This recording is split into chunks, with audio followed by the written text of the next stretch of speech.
in association with Shallow Mattress, everlasting comfort and durability.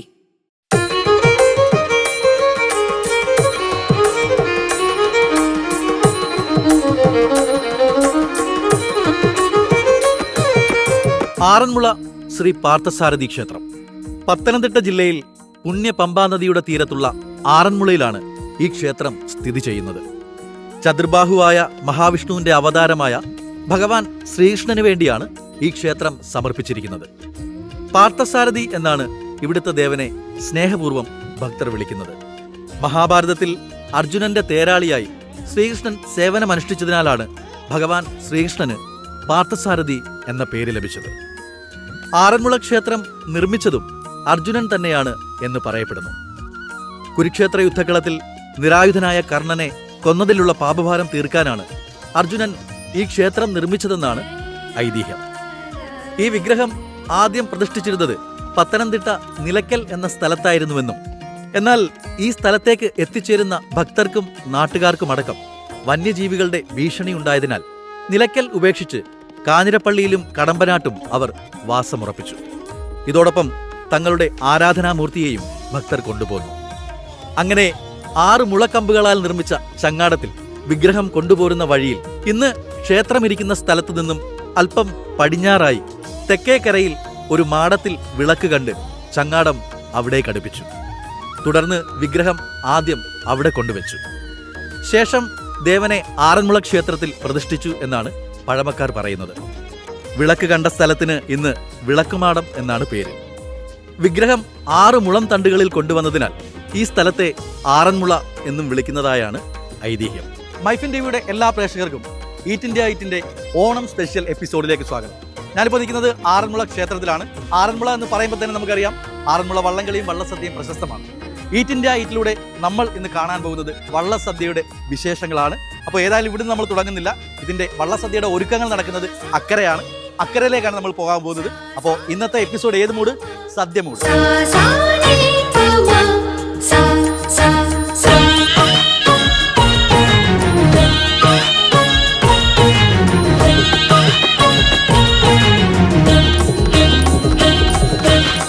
കേരളത്തിന്റെ സാംസ്കാരിക ചരിത്രത്തിൽ അതുല്യമായൊരു ചടങ്ങാണ് ആറന്മുള വള്ളസദ്യ. ഭക്തി, ഐക്യം, സമ്പന്നമായ പാരമ്പര്യം എല്ലാം ഒരുമിച്ച് നിറഞ്ഞു നിൽക്കുന്ന ഈ വിരുന്ന് ആറന്മുള ശ്രീ പാർത്ഥസാരഥി ക്ഷേത്രത്തിലെ മുഖ്യ വഴിപാടാണ്. അതോടൊപ്പം ആറന്മുള വള്ളം അഥവാ പള്ളിയോടം ഒരു സമ്പ്രദായമായി മാറി. അപ്പോൾ പള്ളിയോടം ഒരുക്കുന്ന കാഴ്ചകളാണ് നമ്മൾ കണ്ടുകൊണ്ടിരിക്കുന്നത്. ഇവിടുന്ന് വള്ളസദ്യക്ക് നമ്മൾ പുറപ്പെടുകയാണ്. അപ്പോൾ കോട്ടാപ്പുഴശ്ശേരി പള്ളിയോടമാണിത്. പള്ളിയോടത്തിലേക്ക് ആൾക്കാരെല്ലാം കയറിക്കൊണ്ടിരിക്കുകയാണ്. ഞാനും കയറുകയാണ്. നമുക്ക് നേരെ അക്കര വരാം. ബാക്കി വിശേഷങ്ങൾ അക്കരയിൽ യാത്രാമധ്യേ നമുക്ക് പാട്ടൊക്കെ കേട്ട് പോവാം.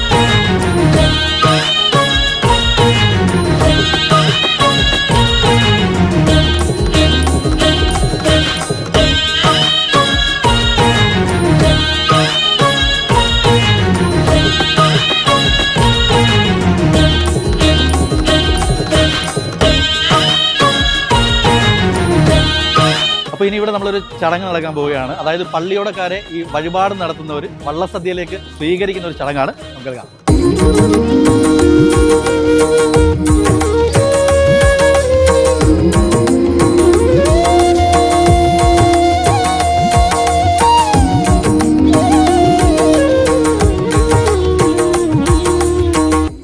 ആ പള്ളിയോടത്തോടൊപ്പം ചേർന്നതാണ് ദേവനോടുള്ള സമർപ്പിതമായ വള്ളസദ്യ.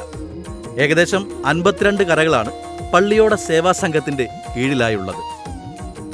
ഈ കരകളിൽ നിന്നുള്ള 52 വള്ളങ്ങൾ അഥവാ പള്ളിയോടങ്ങളാണ് ഇവിടേക്ക് എത്തുന്നത്. ഈ വള്ളങ്ങളിൽ ഏതെങ്കിലും ഒരു വള്ളത്തിൽ ഭക്തർ വഴിപാട് നേരുകയും ആ പ്രത്യേക വള്ളത്തിൽ വഴിപാട് നടത്തുന്ന ഭക്തരെ ക്ഷേത്രത്തിലേക്ക് ക്ഷണിക്കുകയും ചെയ്യുന്നു. അവർക്ക് ആവശ്യമായ എല്ലാ ആതിഥ്യ മര്യാദകളും നൽകി 64 അതിൽ കൂടുതലോ വിഭവങ്ങളാൽ ഒരു വലിയ വള്ളസദ്യ നടത്തുകയും ചെയ്യുന്നു. വള്ളസദ്യ സാധാരണ സദ്യയല്ല, ഭഗവാനുള്ള നേർച്ച സദ്യയാണ്.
അഗസ്ത്യ പൂജയും ഗണപതി പൂജയും പൂർത്തിയാക്കിയ ശേഷം ഭക്തർ സദ്യ ആരംഭിക്കുന്നു. സദ്യയിൽ പങ്കെടുക്കുന്നവർ ശ്രീ പാർത്ഥസാരഥി സ്വാമിയെയാണ് അതിഥിയായി കരുതുന്നത്. 64 അധികം വിഭവങ്ങളോടെ ഒരുക്കുന്ന ഈ വിരുന്നിൽ പച്ചടി, കിച്ചടി, ഓലൻ, കാളൻ, അവിയൽ, തോരൻ, സാമ്പാർ, പരിപ്പ്, വഴുതന, എള്ളുപായസം, അടപ്പായസം, പാലടപ്പായസം അങ്ങനെ നിരവധി വിഭവങ്ങൾ ഭക്തർ ചേർന്ന് ഒന്നിച്ച് വിളമ്പുകയും ഒന്നിച്ച് കഴിക്കുകയും ചെയ്യുന്നു.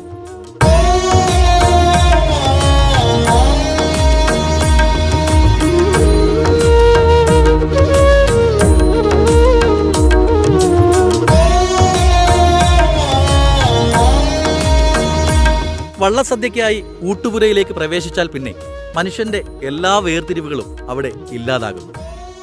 ആർക്കും മറ്റൊരാൾ ഉയർന്നതോ താഴ്ന്നതോ എന്നില്ല. ജാതി, മതം, സമ്പത്ത്, നിറം എന്നിവയുടെ പ്രാധാന്യം വെറും ശൂന്യം മാത്രം. എല്ലാവരും സ്വാമിയുടെ അതിഥികൾ, എല്ലാവരും സ്വാമിയുടെ മക്കൾ.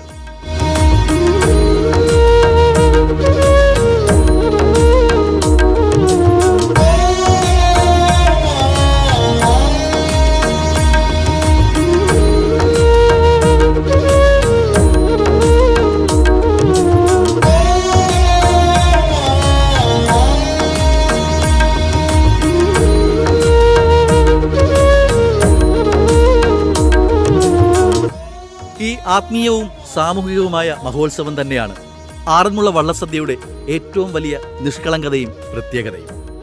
ചരിത്രമനുസരിച്ച് ക്ഷേത്രത്തിന് സമീപമുള്ള കാവലകത്തറയിൽ നിന്നാണ് ഇത്തരത്തിൽ ആദ്യമായി ഭക്തർ ദേവനോടുള്ള നന്ദി പ്രകടനമായി വള്ളസദ്യ സംഘടിപ്പിച്ചത്.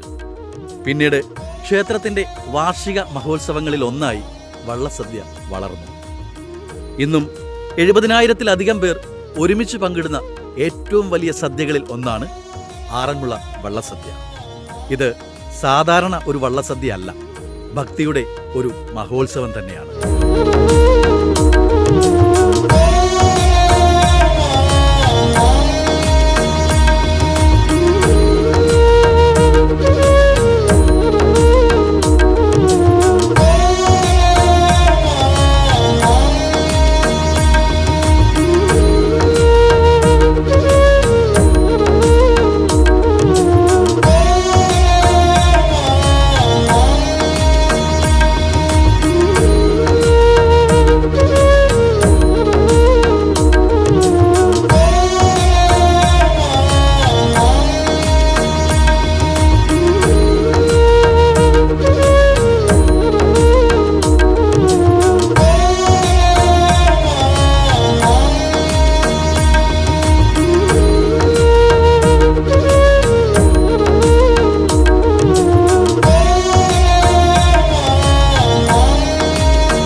ഇനിയാണ് നമ്മൾ കാത്തിരുന്ന വള്ളസദ്യ നടക്കാൻ പോവുകയാണ്. പള്ളിയോടക്കാരൊക്കെ അതേ നിരന്നിരുന്നു കഴിഞ്ഞു വള്ളസദ്യക്കായിട്ട്.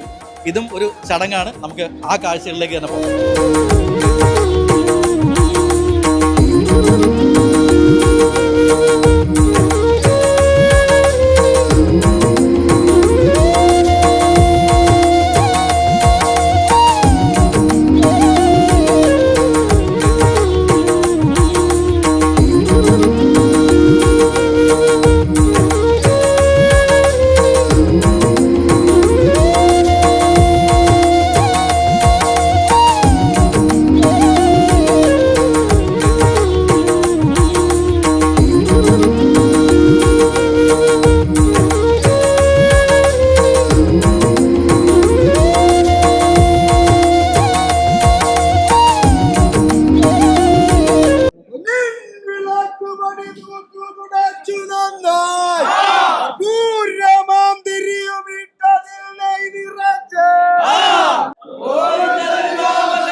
ഇങ്ങനെ പാട്ടിൻ്റെ ഓരോ വരിയും ഭക്തിയുടെ തരംഗമായി പന്തലിൽ മുഴങ്ങും. കൊച്ചു കുട്ടികൾ മുതൽ വൃദ്ധർ വരെ ഈ വള്ളപ്പാട്ടിനൊപ്പം താളം ഏറ്റുപിടിക്കുന്ന കാഴ്ച ഒരു അനുഭവം തന്നെയാണ്. അവരുടെ പാട്ട് കേൾക്കുമ്പോൾ സദ്യ കഴിക്കുന്നത് വെറും ആത്മീയ അനുഭവത്തിനുപരി രസകരമായ ഒരു അനുഭവം കൂടിയാണ്.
പള്ളിയോടക്കാരുടെ വള്ളസദ്യ കഴിഞ്ഞിട്ടുണ്ട്. അതാണ് നമ്മൾ കണ്ടത്. ഓരോ വിഭവങ്ങളും ഓരോ പാട്ടിലൂടെ ഓരോ ചൊല്ലിലൂടെയാണ് വരുന്നത്. ആ കാഴ്ചയാണ് നമ്മൾ കണ്ടത്. ഇനിയിപ്പം ഞാൻ വള്ളസദ്യ കഴിക്കാനുള്ളൊരു പുറപ്പാടിലാണ്. അതിനുവേണ്ടി വെയിറ്റ് ചെയ്യുകയാണ്.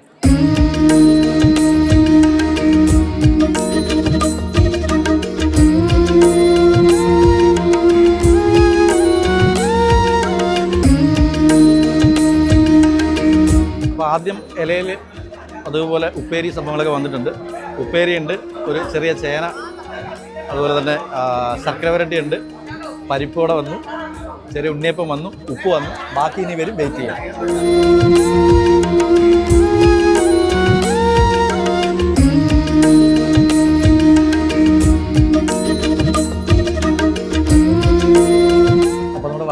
എത്തിയിട്ടുണ്ട്. ഒരുപാട് വിഭവങ്ങളുണ്ട്. തുടക്കി പറയുകയാണെങ്കിൽ ഉണ്ണിയപ്പം ഉണ്ട്. ഉണ്ണിയപ്പം എനിക്ക് ഒരുപാട് ഇഷ്ടമാണ്. അതുപോലെ തന്നെ എള്ളുണ്ട, ചെറിയൊരു പരിപ്പുവട, പഴമുണ്ട്. ഇതിലെടുത്ത് പറയേണ്ടതെന്ന് പറഞ്ഞാൽ ഇതൊരു വഴുതനങ്ങ ഉണ്ട്. വഴുതനങ്ങ ഇത് മെഴുക്കുവരട്ടിയാണ്. ഇത് ഇവിടുത്തെ ഭഗവാന്റെ നേദ്യത്തിനൊപ്പം കൊടുക്കുന്ന, ഭഗവാൻ ഏറെ ഇഷ്ടപ്പെട്ട ഒരു വിഭവമാണ്. അപ്പോൾ ഉച്ചയ്ക്ക് ഇത് നേദ്യത്തിനൊപ്പം കൊടുക്കുന്നതാണ്. അപ്പോൾ അതും ഈ വള്ളസദ്യയുടെ ഭാഗമാണ്. അതുപോലെ തന്നെ അടയുണ്ട്, ചമ്മന്തി ഉണ്ട്, ശർക്കര പുരട്ടിയുണ്ട്, പിന്നീട് തൊടുകറികളെല്ലാം ഉണ്ട്. ക്യാബേജ് തോരനുണ്ട്, അതുപോലെ തന്നെ അവിയലുണ്ട്, പൈനാപ്പിൾ കറിയുണ്ട്, പച്ചടിയുണ്ട്, അതുപോലെ തന്നെ ഉരുളക്കിഴങ്ങിൻ്റെ സ്റ്റൂ ഉണ്ട്. പിന്നെ നേരത്തെ പള്ളിയോടക്കാർ പാടി ചോദിച്ച് വാങ്ങിയ കുറച്ച് കൂട്ടുകറികളുണ്ട്. അത് വഴിപാടുകാർക്ക് വേണ്ടി മാത്രമായിട്ടാണ് കൊടുക്കുക. അതും ഞാൻ ചോദിച്ച് വാങ്ങിയിട്ടുണ്ട്. അപ്പോൾ സ്പെഷ്യൽ കുറച്ച് തോരനൊക്കെയാണത്. പിന്നെ പപ്പടമുണ്ട്. പിന്നെ പതിവ് പോലെ തന്നെ ചോറ്, പരിപ്പെന്ന് പറയുമ്പോൾ നമ്മൾ തെക്ക് ഭാഗത്തേക്ക് ആലപ്പുഴ, കൊല്ലം, തിരുവനന്തപുരം ഒക്കെ ഭാഗത്തേക്ക് വരുമ്പോൾ പരിപ്പെന്ന് പറയുമ്പോൾ ചെറുപയറാണ്. ചെറുപയർ പരിപ്പാണ്, അതിൻ്റെ കറിയാണ്. അതിൽ കുറച്ച് നെയ്യ് ഒഴിച്ച് ഈ പപ്പടവും ചേർത്ത് ഒരു പിടി പിടിച്ച് കഴിഞ്ഞാൽ ഇത് വള്ളസദ്യ ഞാൻ കഴിച്ചു തുടങ്ങുകയാണ്. ഓക്കെ.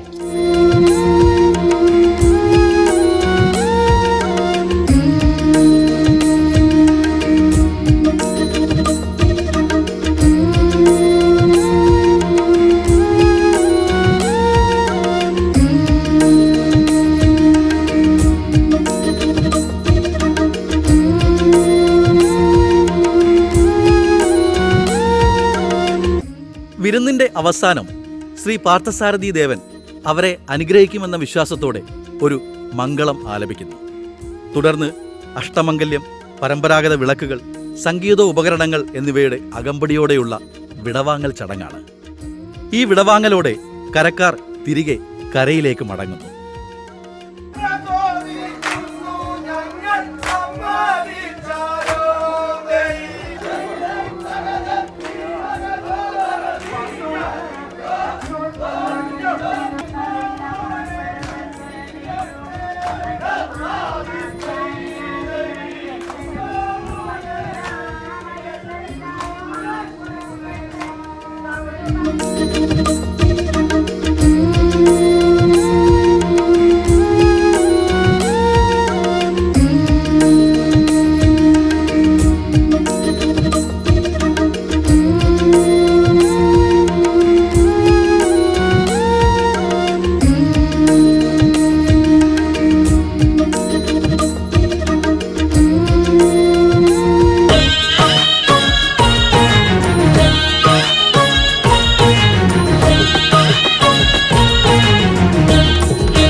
അങ്ങനെ വള്ളസദ്യയുടെ അവസാന ഘട്ടത്തിലേക്ക് നമ്മൾ എത്തിച്ചേർന്നിരിക്കുകയാണ്. സദ്യയിൽ പങ്കെടുത്ത കരക്കാരും കരയ്ക്കരികിൽ നിന്ന് അനുഗ്രഹം നേർന്ന ജനങ്ങളും ഇപ്പോൾ ശ്രീ പാർത്ഥസാരഥി ദേവനോട് വിട പറയാനൊരുങ്ങുകയാണ്. പമ്പയുടെ തിരമാലകളിലൂടെ പള്ളിയോടങ്ങൾ പതുക്കെ പുറപ്പെടുന്നു.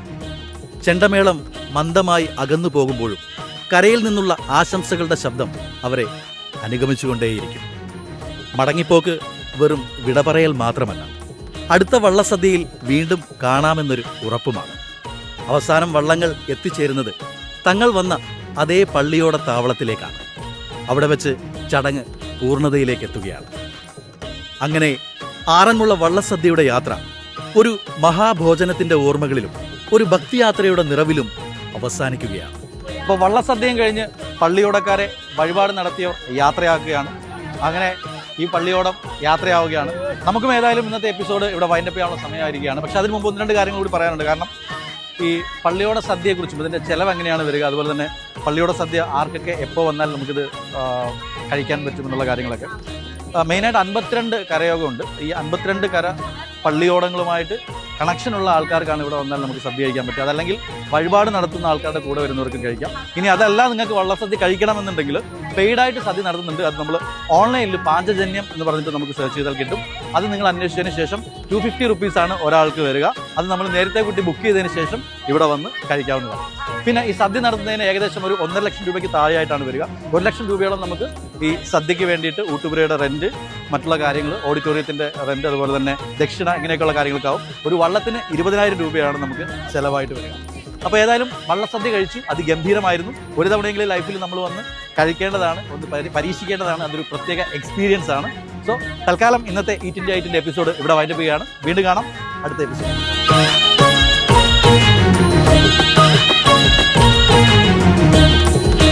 In association with Shalom Mattress, everlasting comfort and durability.